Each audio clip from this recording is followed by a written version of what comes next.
Hi everyone! Kumusta po kayong lahat? Again, I hope sana lahat kayo ay nasa mabuting kalagayan saan mang parte kayo ng mundo ngayon. Mainit ngayon na pinag-uusapan si Diwata. Kung kilala ninyo si Diwata na si Deo Balbuena sa totoong buhay, ay yung mainit ngayon sa social media bilang isang internet food sensation. Talagang sumisikat ngayon si Diwata dahil sa kanyang pares overload na kung saan talagang pinipilahan at dinudumog itong kanyang pwesto. At dahil nga sumisikat, o sabihin na nating sikat na nga itong si Diwata, sari-saring mga reaksyon ang natatanggap niya ngayon. Merong mga pumupuri sa kanya, meron ding mga bumabatikos sa kanya. At meron din naman yung iba na gumagawa rin ng paraan para sila ay makilala sa pamamagitan ng paggawa nila ng sinasabing mga honest food review. Pati yung mga vloggers na pumupunta sa pwesto ni Diwata para gumawa ng mga content doon, hindi rin nakaligtas sa mga pambabatikos ng mga ibang netizens. Ngayon, para naman sa akin, ito yung mga opinion ko tungkol dito. Una, yung mga sinasabing mga nagva-vlog o nagko-content na kung saan sinasabi nila na gumagawa sila ng honest food review dito sa pares overload ni Diwata. Ilang mga videos ang napanood ko na nagsasabi na kung saan hindi nila nagustuhan yung mga pagkain mismo ni Diwata. At sinasabi nga nila na kahit hindi naman daw talaga nila intensyon na siraan yung pares overload ni Diwata, kumbaga nagiging honest lang daw sila sa kanilang mga reviews na talagang hindi nila nagustuhan o hindi sila nasarapan dun sa mga pagkain ni Diwata. Kumbaga parang exaggerated daw yung lumalabas sa social media na kung saan sinasabi ng mga kumakain doon na napakasarap ng mga pagkain ni Diwata. Well, sabihin natin na iba't iba nga ang mga panlasa ng bawat tao. Pero para sa akin, kung ako ang isang content creator na gumagawa ng honest food review, siguro ang una kong iisipin dito, itong kainan ni Diwata ay kumbaga isang budget meal para ito sa mga taong hindi nakaka-afford na kumain sa mga mahal at hindi rin naman nating masasabing dahil mahal ay siguradong masarap na yung mga pagkain. Kumbaga, ilagay din natin sa isipan natin na yung kay Diwata ay worth 100 pesos lang. Only rice na yon at may kasama ng soft drinks. So wag naman sana tayo mag-expect na yung lasa ng kakainin natin sa halagang ganun na 100 ay pang 5-star na. Or di kaya maikumpara na natin sa mga pagkain worth 500 pesos or even 1,000 pesos. Mismong si Diwata, sinasabi niya na kahit para sa kanya, hindi talaga ganun kasarap yung mga pagkain niya. Pero at least kahit papano, nakakatulong ito pantawid gutom, lalong-lalo na ng mga low-income earners or even middle-income earners na kung saan para sa kanila sulit na ang makakain ka at mabusog ka sa halagang 100 na only rice na at may soft drinks pa.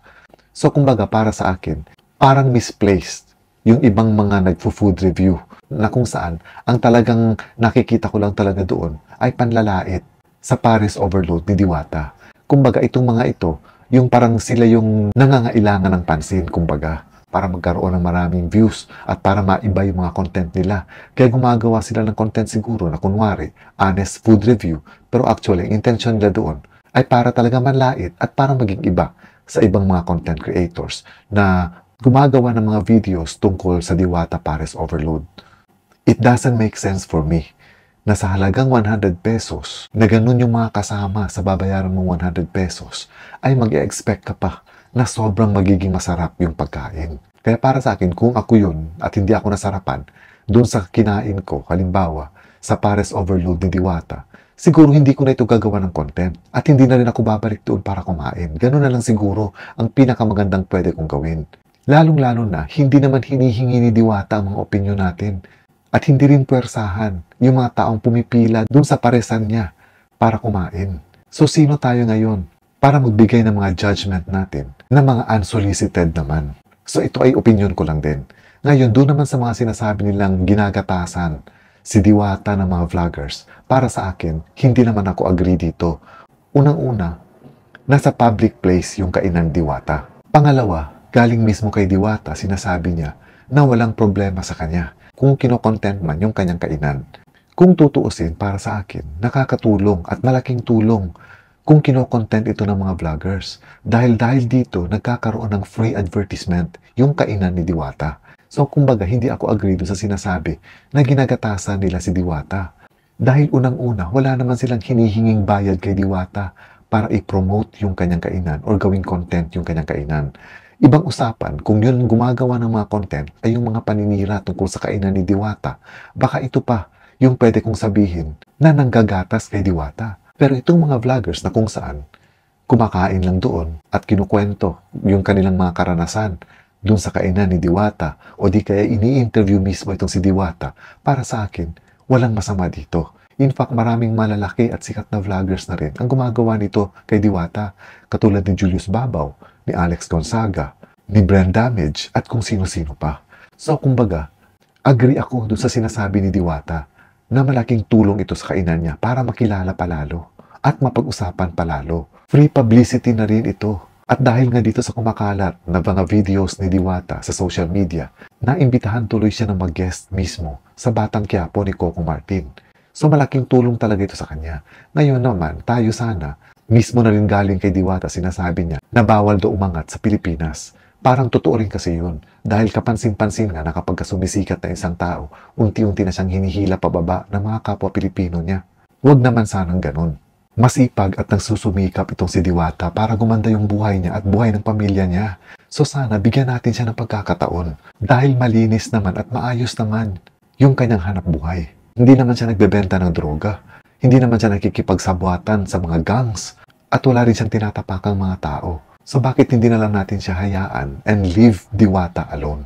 Kumbaga, kung wala tayong masasabing maganda tungkol kay Diwata, wag na lang sana nating i-content. Not unless siguro kung nagmamalaki si Diwata. Kaso sa nakikita ko, nananatiling humble pa rin si Diwata at nililingon niya palagi yung kanyang mahirap na pinanggalingan. And I think deserve niya kung ano yung meron siya ngayon.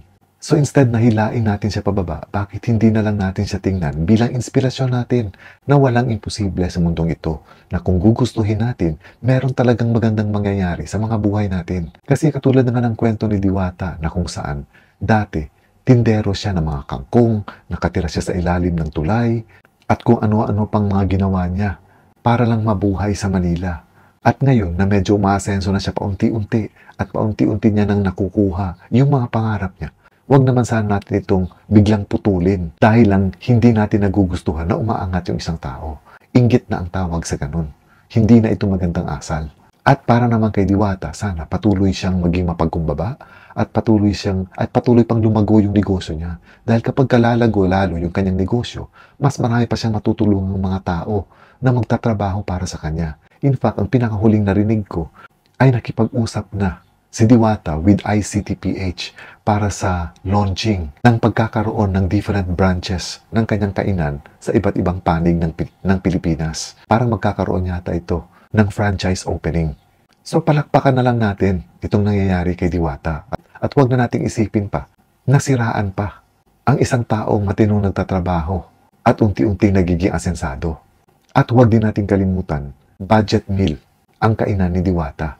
Kung kaya, yung mga taste natin na pang 5-star hotel, huwag naman sana nating gamitin sa panlasa dun sa mga pagkaing binibenta ni Diwata. And this is all for now mga kaibigan. I hope gamitin natin yung mga judgment natin sa tama. At wag natin itong gagamitin para lang makapanira ng ibang tao. Ingat po kayo lagi at maraming salamat po sa inyong panonood. Happy Tuesday everyone and God bless.